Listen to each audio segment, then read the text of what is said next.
All right, good afternoon, everyone. Welcome to this graduate colloquium.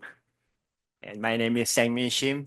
I'm a visiting professor at this Graduate School of Green Growth and Sustainability. I welcome all of you to this wonderful program. And this program will proceed for the whole semester, starting with today until June 5th. So we're going to invite many different people living the life of carbon neutrality, which is a fancy name, but you will get to hear a lot of struggles and confrontations that these people will have to bear with almost on a daily basis.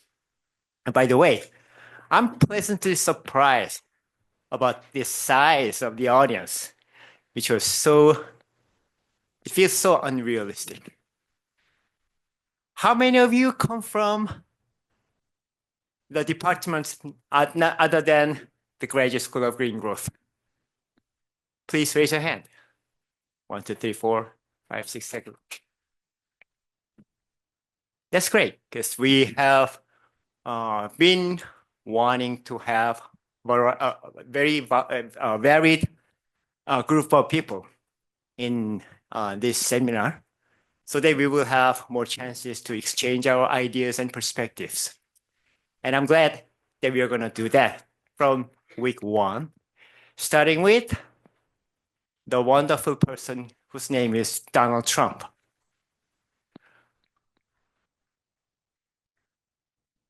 I have counted the days since he started his term as the 47th president, and today marks the 37th day of his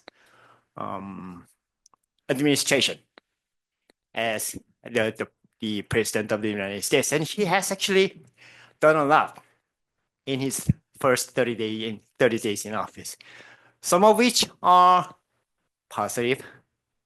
And I have to say that there are so many people, both in the United States and outside, that are not really happy about what he is doing. But today, we are not going to criticize his policy.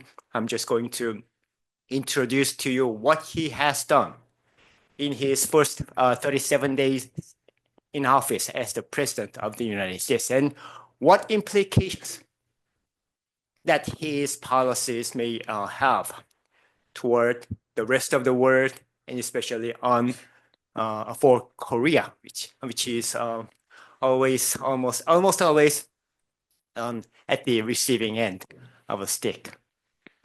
So let's get started.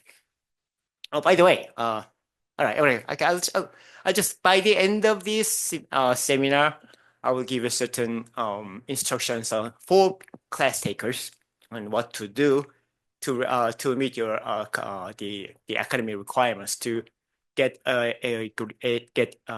grades, but you can wait until the end of this talk. So here we go. And I just, out of curiosity, asked my personal assistant, whose name is ChatGPT, to draw me a picture representing the second Trump administration's climate and energy policy. And this is what he came up with.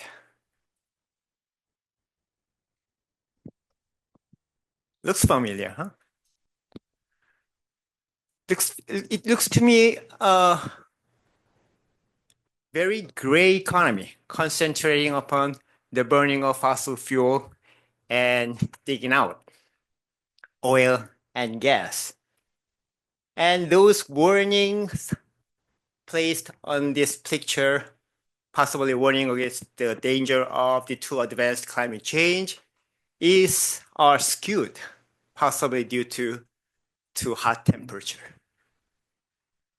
Is this going to be the future that we are going to have going forward?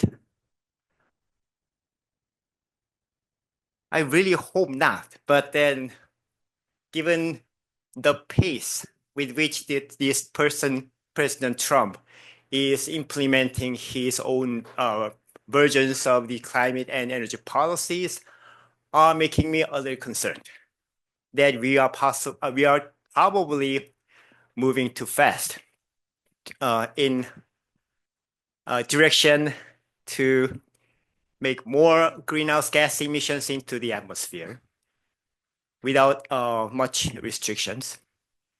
And possibly he is implementing policies that are not looking seriously about the negative impacts of the advancing climate change. That really concerns me and it makes me worried. But I'll just save it. I will just save my last word for this until the last slide. So please wait for me for another 45 minutes. Then you will get to hear my last words on it. So, as you already know, on November 5th, 2024, he won the presidential election, gaining more than 50% of the popular vote and having acquired, I believe it was 317, right? 319. The electoral colleges to get him elected as the 47th president of the United States. And he, even while he was campaigning in the presidential elections, he promised that this time he would act quickly to implement his policies, because he believed he was not really successful in his first term as the 45th president, because he was taking too much time before deciding upon certain policy directions. And this time he promised that he would act promptly, even on his first day in office, January 20th of 2025. And he delivered it by issuing more, if my memory serves right, 26 executive orders as the president of the United States on his first day in office on January 20th. And some of which are related to the rescinding, to canceling out the previous administration's policies. But he also introduced new policy items with these collections of executive orders to implement his own versions of climate or energy policies.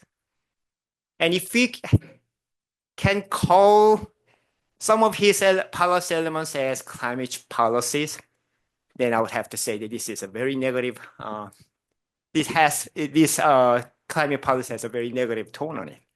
We'll get to see the details as we move forward. So the focus of this lecture is, number one, what has President Trump done in the realm of climate and energy policies? And what more would he do as he continue on as the president for the next 4 years? And I didn't write it down here, but at the end of the lecture, I would throw out certain questions for you. What could Korea do with the United States that has a president that is not really concerned about the climate impacts of what he or the US economy is doing, right? But before we move on to discuss in detail his real policies, I believe it's worthwhile to look at what he was campaigning on as the presidential candidate in 2024.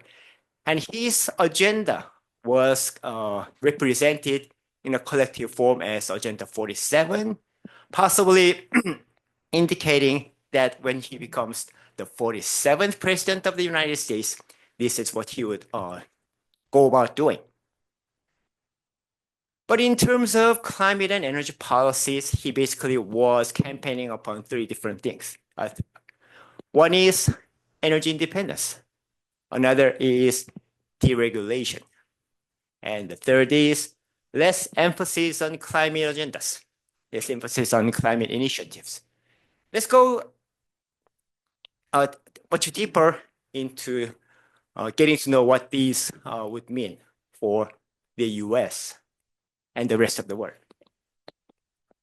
So basically, he was campaigning for energy independence of the United States.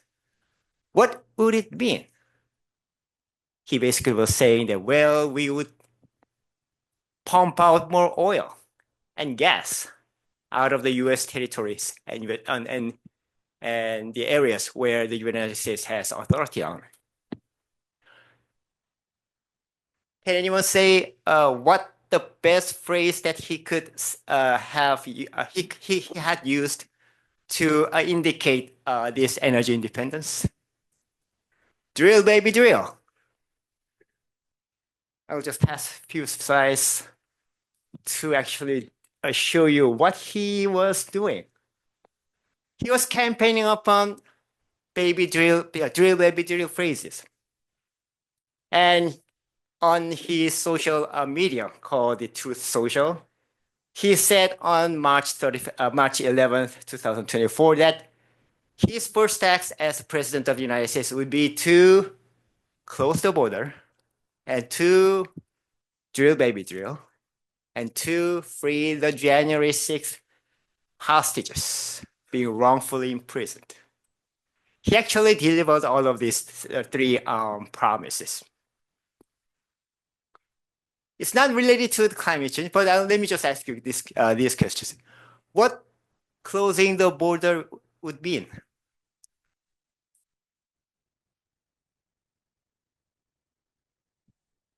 Professor Kim? Well, he was want to build a wall, for one thing. Yep.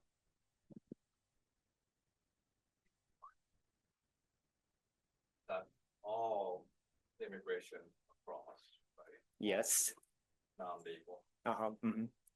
Yes, he was determined to close the border to stop the inflow of illegal immigrants. And even when these illegal immigrants were successfully residing within the territories of the United States, that would not be the end of it. He would use whatever means possible necessary to kick out those illegal immigrants. And that is actually going to happen starting next month, starting with the state of California. Well, we'll see how it goes, but that's at least how he promised to do. But what we need to focus upon of all these three promises is drill, baby, drill. He would not be limited in using his authority to open up more oil wells and gas fields for more production of conventional oil and gas, to make sure that the United States would have plenty of energy sources. To do what, by the way? To tame the inflation that the United States has been suffering for the past few years. And he believed that the increase in energy prices was the main culprit for the inflation of the United States economies. So he promised to deal with the enough supply of energy in the U.S. economy so that there will be a decrease in energy prices that will translate into more decreases in the general price indexes. To make sure that would happen, he promised that he would open up more federal lands for oil and gas exploitations, giving out more permits and licenses to build or to dig out oil and gas on U.S. soil, and to install more gas and oil and gas pipelines so that more oil and gas would be made available to the general public of the United States. And then he also was critical of the fact that the Biden administration had tried to tame the US inflation by releasing what we call the strategic petroleum reserves. Professor Kim, you know so much about these energy issues. What would the strategic petroleum reserves do to tame the inflation? Nothing. Nothing. Well, Biden administration was doing this thing because the President Biden was so concerned about the, because you're my best friend. You have your office right next to mine. That is the reason.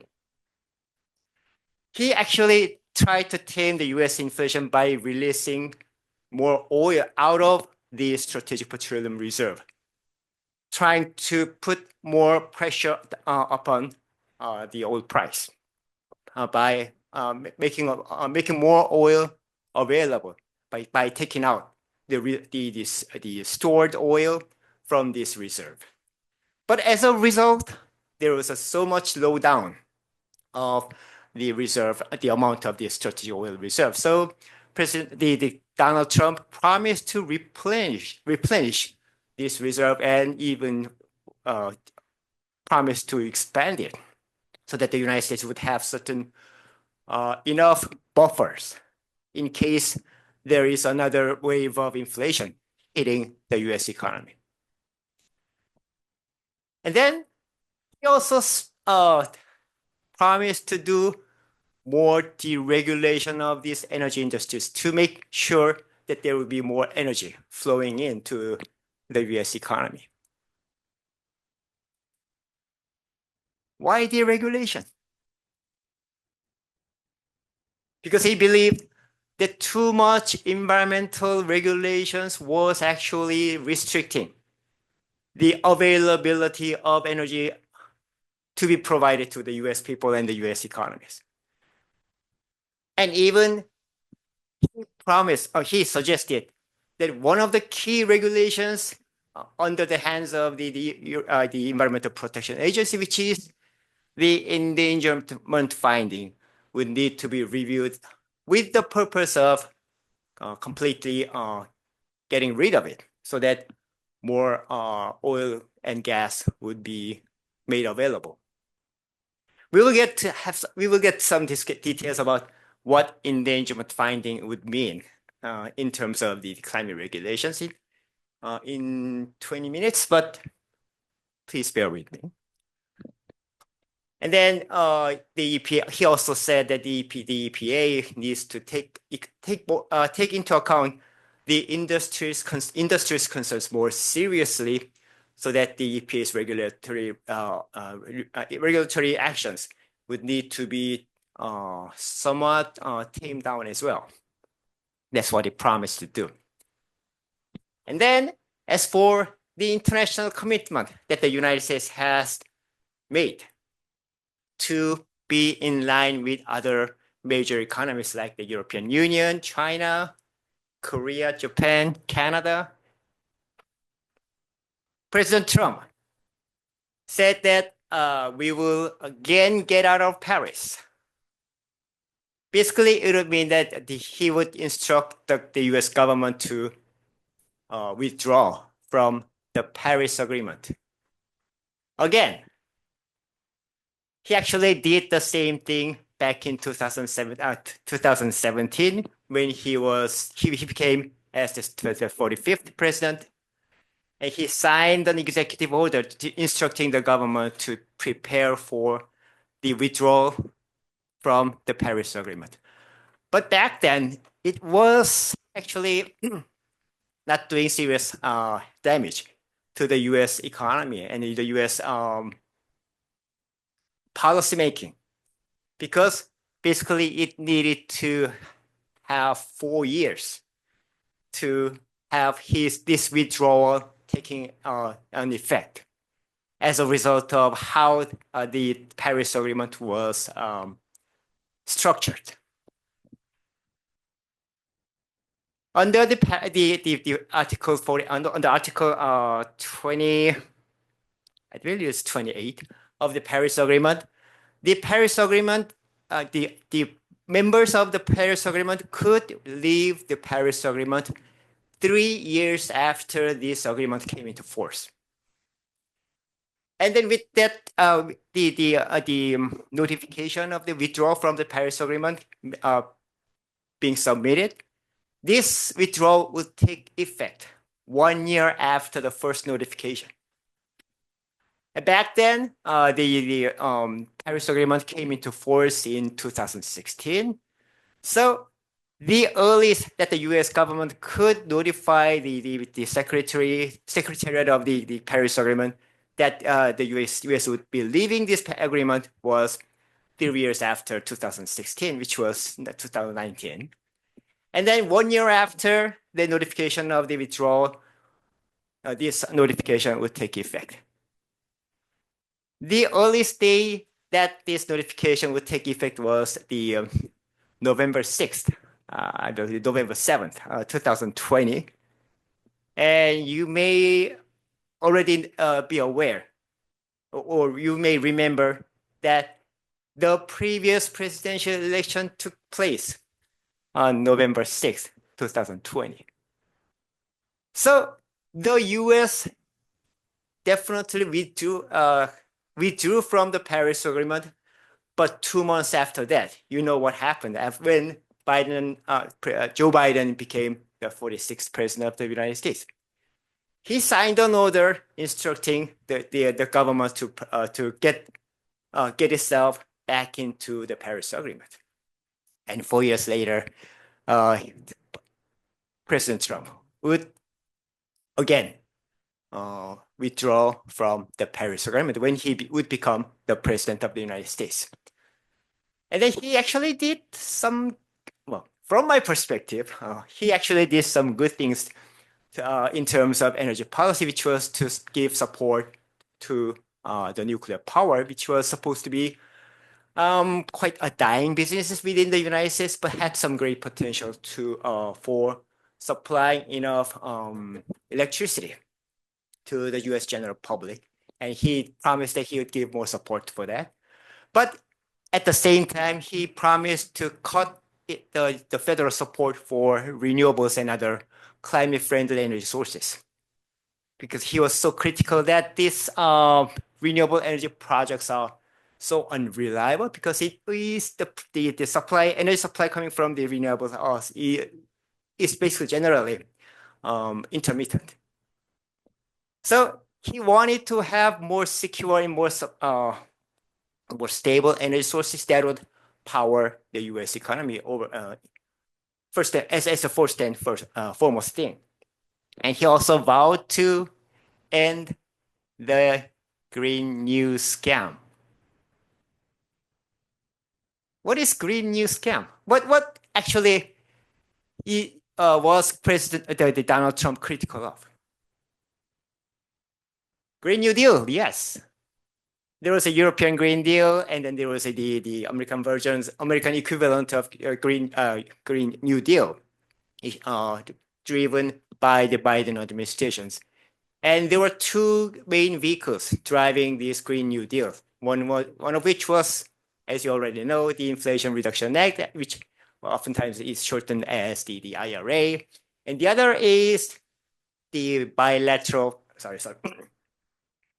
Bipartisan Infrastructure Law, oftentimes shortened as BIL. But the full name of that law is somewhat different. It's the Infrastructure Investment and Jobs Act. That is the full name of that law. But with these two legal measures, the federal government was able to provide huge amount of subsidies to green businesses, green industries, and renewables. And the President Trump and then the Republican Party in general was critical of those subsidies as wasting taxpayers' money. How could giving out subsidies to the green business would turn out to be a waste of taxpayers' money? Because some businesses, even though they may have received a large support by this federal money, may end up being bankrupt because of the limited potential to be prosperous. And if these businesses become bankrupt, how come the government can take back the money that they have invested in? It's impossible. In that sense, giving out too much subsidy, too large subsidies to green businesses was conceived of by Republicans and the president, the Donald Trump, as the waste of taxpayers' money. So he promised to end that, and he referred to that as ending the green green new scam. By the way, if I just proceed in this pace, we would end our lectures by 7 o'clock. So let me just try to speed up a little. Okay, now we know that he is now the 47th president of the United States. But what we need to focus upon is who is actually helping him run the business. Who is the President Trump surrounded by? That is my focus, and I just focus upon 4 different people who are really dealing with the policy related to energy and climate. Lee Zeldin, who is the administrator of the Environmental Protection Agency. Chris Wright, who is the Secretary of Energy. Doug Burgum, who is the Secretary of the Interior, but at the same time, he leads the National Energy Dominance Council. And then, last but not least, the famous Elon Musk, who is leading the Department of Governmental Efficiency, oftentimes shortened as DOGE. I have a quiz, by the way. There are 4 different images, one way or another indicating DOGE. Which one of these 4 images would be the true image of this Department of Governmental Efficiency? How many of you believe that the dollar sign would be the true image? How many of you believe that the Shiva imprinted on this golden coin would be the true image of the Department of the Governmental Efficiency? Anyone? No? All right, that at least tells me something, that you are actually one way or another exposed to the business of cryptocurrency. This is the image that of the cryptocurrency called Doge. And these two are these two doggy images that are placed in the middle are actually presented by Elon Musk first, and then another person called the Vivek Ramaswamy, who used to be the co-head of this Department of the Governmental Efficiency, but decided to leave to run as the gubernatorial candidate in the state of Ohio. Anyway, the right answer as the representative image of this Department of Governmental Efficiency is the first one, dollar sign. I should have prepared certain prizes for the people who give me the right answers, but I didn't. But anyway, let me just give you certain details about what these people have done and said in terms of climate and energy. Let's start with Lee Zeldin. He is the former member of the U.S. House of Representatives, and he also served as the New York State Senator. But once he was nominated as the administrator of the EPA, he did an interview with the true media called the Fox News. And then he basically said that this EPA, which was supposed to protect the environment of the United States, indeed need to serve the best interest of the US people and to make it available for them to enjoy cheap and plenty amount of energy. And he was basically saying that we need to pursue energy dominance, led by the enough pumping out of oil and gas. And he also wants to say that this is what the President Trump wants to achieve, and the EPA would be one of his best tools to make it happen.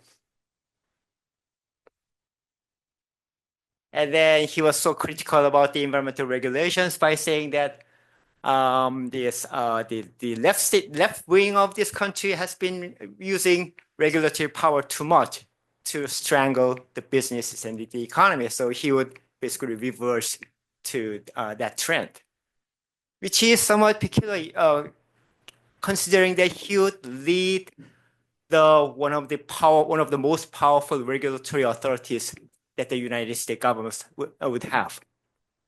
He would basically be willing to use this vehicle as the regulatory authority, rather than the regulatory authority. Well, he himself was sometimes pro-environment by just protesting certain federal government's plan to dump certain dredged waste on top, in front of his state, New York State. But he did not really believe the Paris Agreement was doing the right thing, because he believed that some of the countries were not really stepping up to meet the challenges. So his track record is somewhat mixed. But Lee Zeldin is quite a benign figure compared with this person called Chris Wright. He was a CEO of the Liberty Energy since 2011, and this Liberty Energy is the North America's second largest fracking company. What is fracking, by the way? Can anyone say anything about what fracking would mean?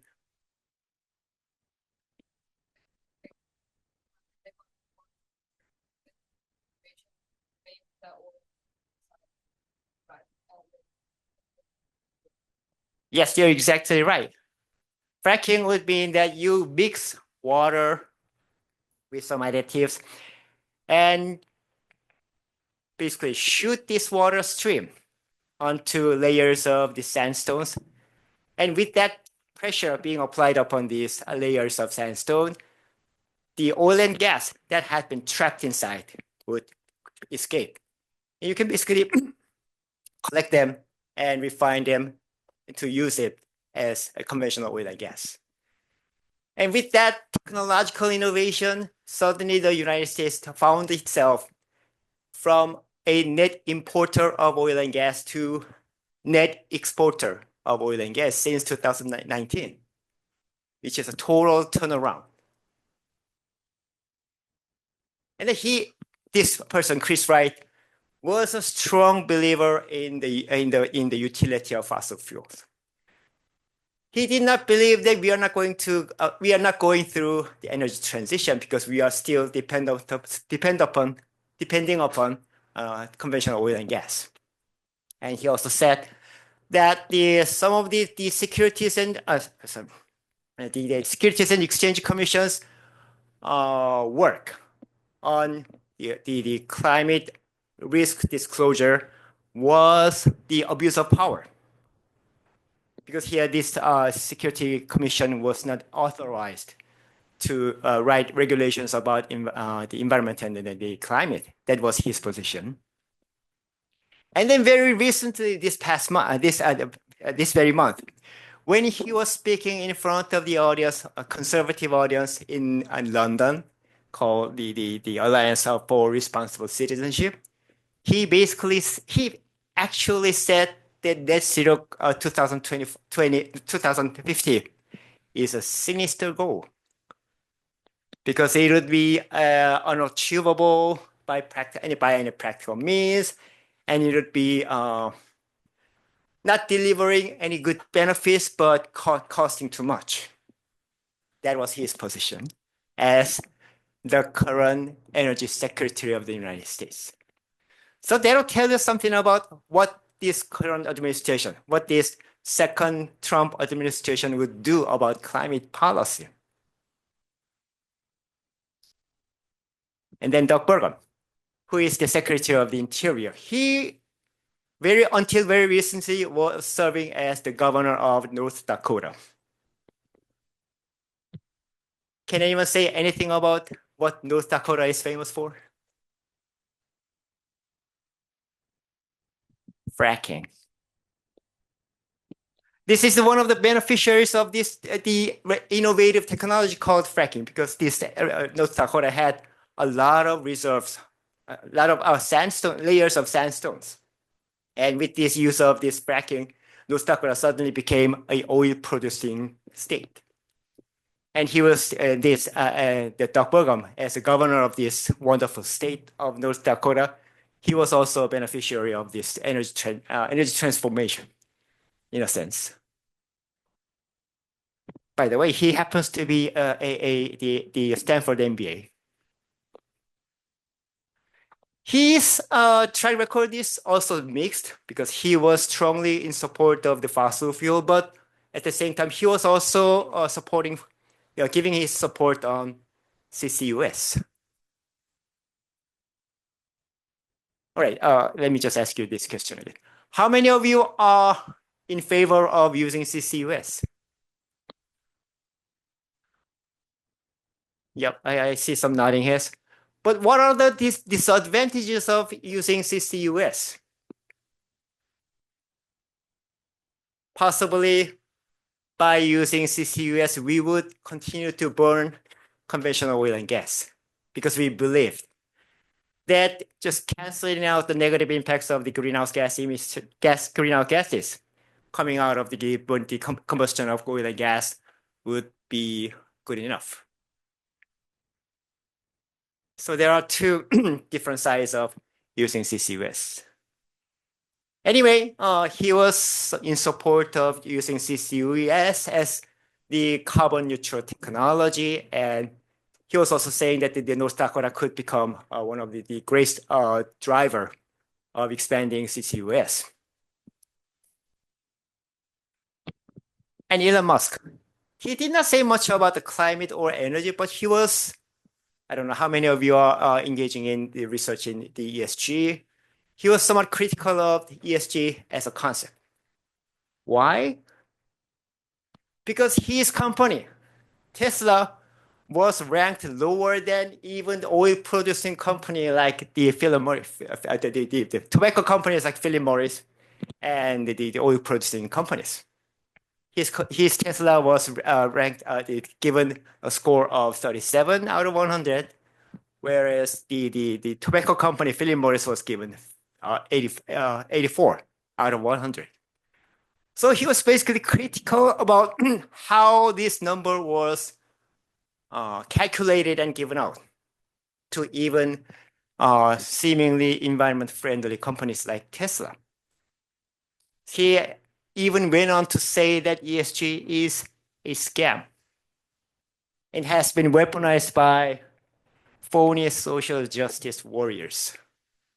That's what he said in his social media format. Back then it was called Twitter. Now it is now called by a different name, but that's what he said about ESG. And these people are having a strong grip on the making and implementation of energy and related policies. And you would get to know what the second Trump administration would do in terms of energy and climate areas. And then the first day in his office, President Trump issued 26 different executive orders, and 3 of them are related to energy and climate. For example, in Executive Order number 14154 was entitled Unleashing American Energy. Basically, it would be another expression of drill, baby, drill. And no more explanations would be needed on that. And then with Executive Order 14162, this was entitled Putting America First in International Environmental Agreements. This would basically mean that the US would be getting out of Paris Agreement again. And then the US government would not cooperate with other international bodies on implementing the related international agreements. And then in Executive Order 14156, called Declaring a National Energy Emergency, it basically said that he would declare the energy emergency in the US economy so that we would have more investment and more government support for taking out conventional oil and gas and other energy sources. What is interesting in this executive order is that he defined the energy sources as including the crude oil, natural gas, the petroleum products, uranium, coal, biofuels, geothermal, luckily, hydropower, and critical mineral, but solar power and the wind and the turbines were not included as these energy sources that would be promoted under the declaring a national energy emergency executive order. And then this is not a executive order, but a memorandum signed by President Trump on the same day. That this was basically temporarily withdrawing issuance of the permits and licenses for wind turbines on offshore and onshore wind farms. So that no more investments or no more businesses would be made available on federal land and federal continental shelves under the while the second Trump administration is in office. So in a way, altogether, the collection of these executive orders and this memorandum would mean that there would be less focus upon the development of renewables and more focus upon the development and exploitation of conventional oil and gas on US soil.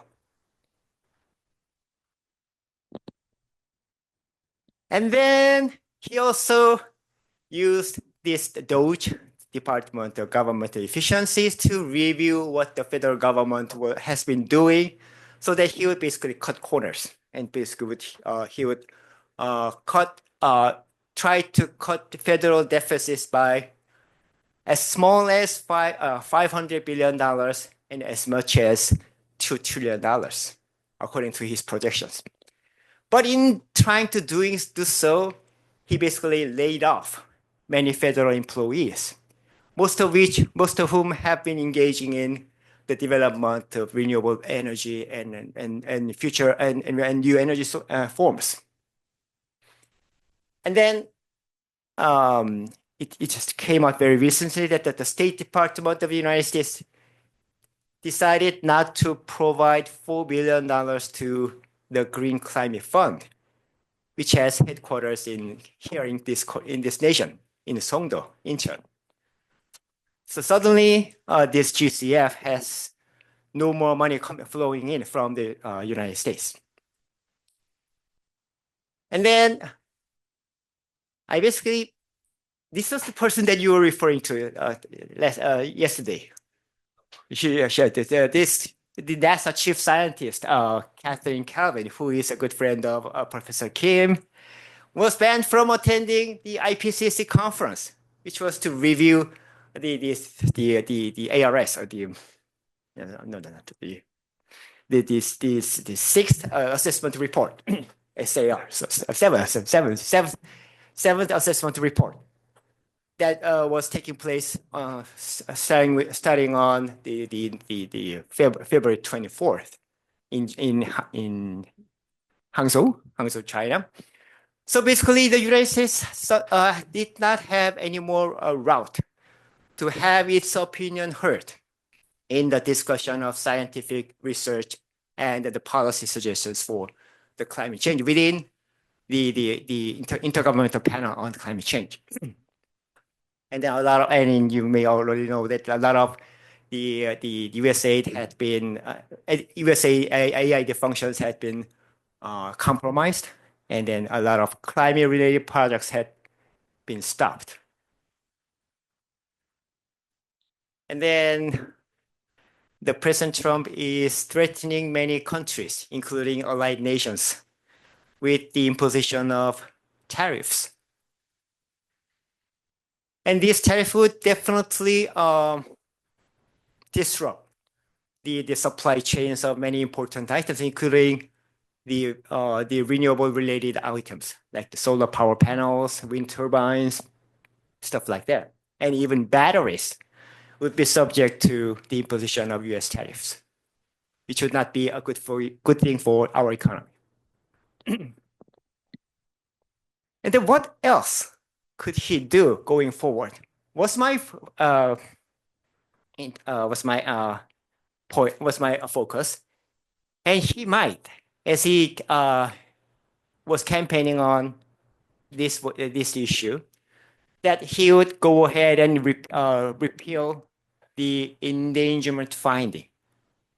And this endangerment finding is basically the EPA's decision that greenhouse gases is a pollutant, air pollutant, that would endanger people's life and health, so that the EPA would have a regulatory function to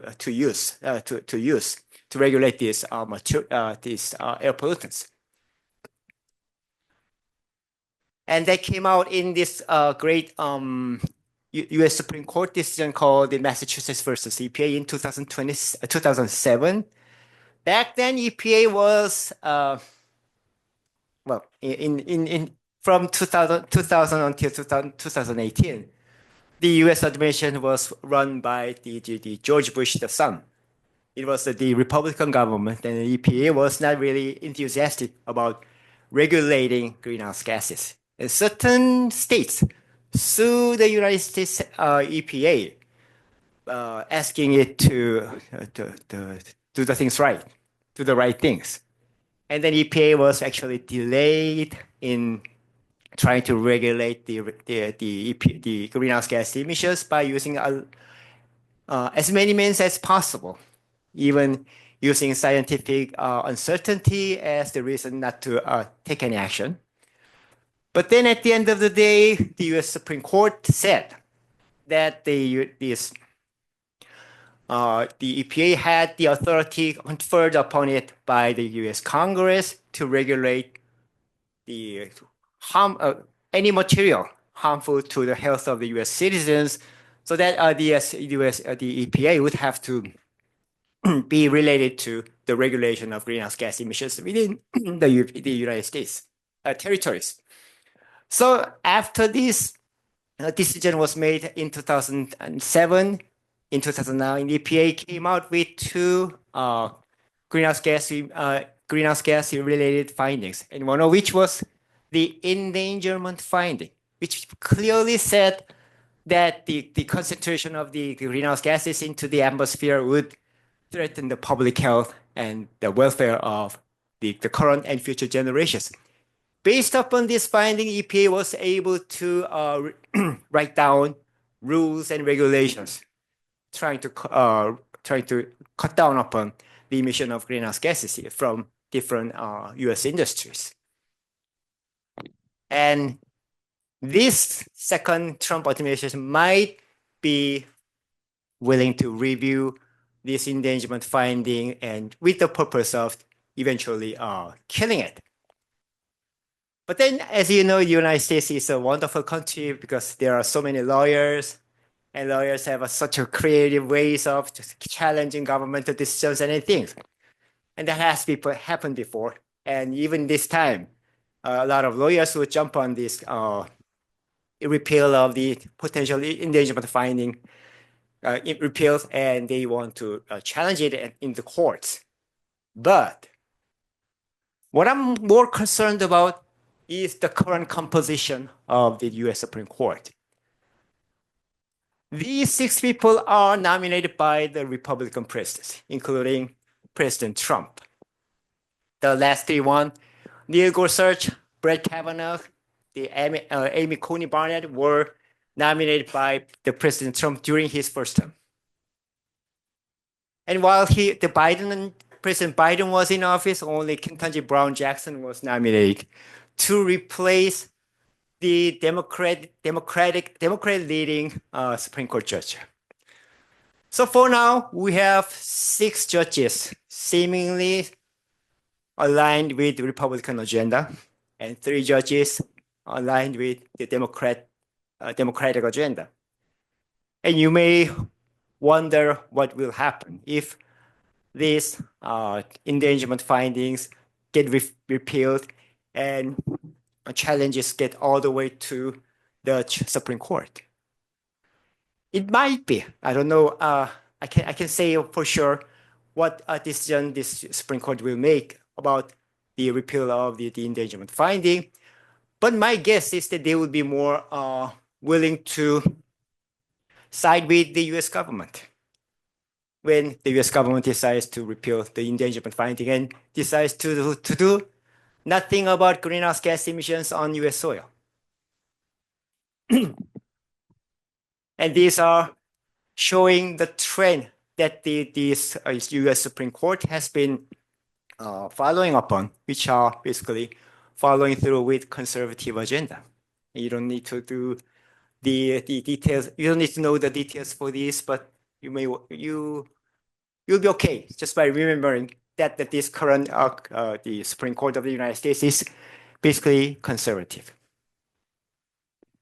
And then what they could do is, if there are many challenges upon the potential repeal of this endangerment finding, the Supreme Court might decide not to take the case and basically end the legal discussion there. In legal terms, is called the not granting certiorari, which is just a petition to challenge the government's decision in front of the Supreme Court.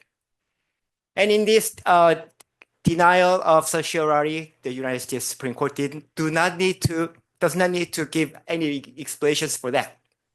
They would only type 9 words. The petition for the writ of certiorari is not granted. Point. That's it. So possibly the United States Supreme Court would side with the US government, especially the second Trump administration, and then try to end or seriously weaken the climate regulations that had been available under Biden administration. All right, that's what I'm thinking that might happen during the term of the second Trump administration. So possibly the more focus upon the development and the exploitation of conventional oil and gas would be happening. And less focus upon climate protection would also be happening. But are we doomed? I still believe there is a hope. Because the United States is such an interesting country. It is a collection of 50 different states. And even the federal government decides to go one way, not all the states follow suit. Some of the Democrat leading state governments would continue to do what they have been doing for the past 10 years and try to stay on the side of renewables and climate-friendly businesses, especially the state of California. And And then just because the United States federal government is not cooperating on climate agenda, it does not mean that the rest of the world would basically sit on their hands and be idle. Other countries, including the European Union, China, Japan, Korea, Canada, they could work together to bring new focus upon the global climate regulatory regimes or cooperative regimes, so that we will have a new renewed focus and renewed energy on delivering upon the climate promises. So I would like to end my lecture by saying that there is still hope. It's not visible yet, but as we move on, this hope might start to look, become visible to us, and that's when we need to take advantage of that moment and to press forward. That's my main message for this lecture, and I welcome any questions or comments on my lectures or any other things. Thank you.